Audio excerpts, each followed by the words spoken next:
Всем привет! Небольшие проблемы адениума. Это тот случай, когда что-то не сложилось, и события развиваются не совсем так, как хотелось бы. Это адениум Persian Cat, полученный из питомника Роза Чен. Я уже рассказывала подробно об этом адениуме. У него был обезвожен каудекс, и веточки привоя меня смущали. И на момент, когда другие его собратья растили листики и успешно наращивали корневую, этот экземпляр не хотел просыпаться и усердно гноил веточки привоя.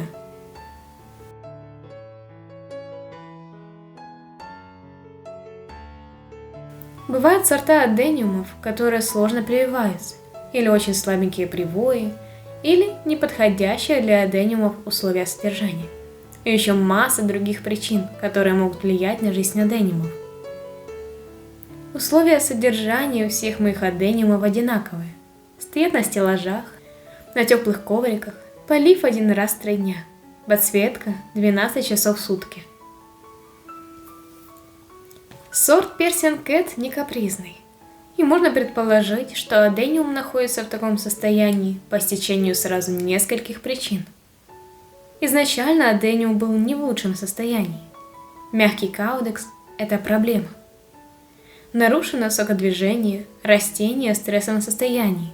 То, что происходит с веточками – это сухая гниль.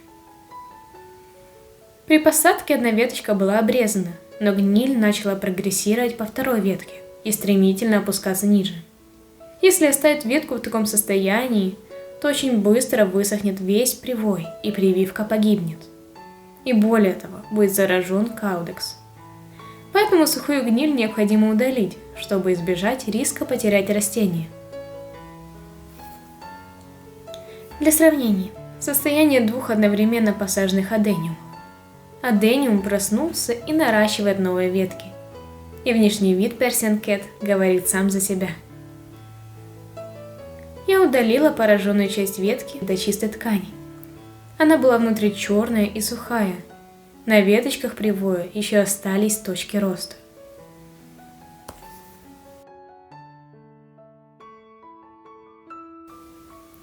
А так мы выглядим сегодня. Каудекс начал уплотняться. Пришлось пересадить адениум и осмотреть корневую, потому что всасывающих корешков не было видно. Корневая без гнили и каудекс без повреждений. Но всасывающих корешков как не было, так и нет.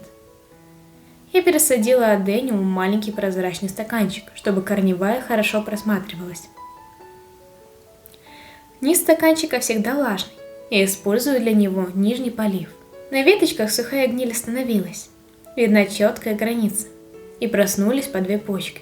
Они бы и рады расти, но...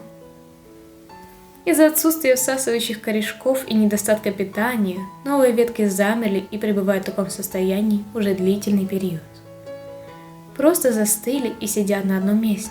Периодически при поливе не использую корневин. Тепло и свет – это пока все, что я могу для него сделать. Всем пока, до новых встреч, и пусть растения вас только радуют.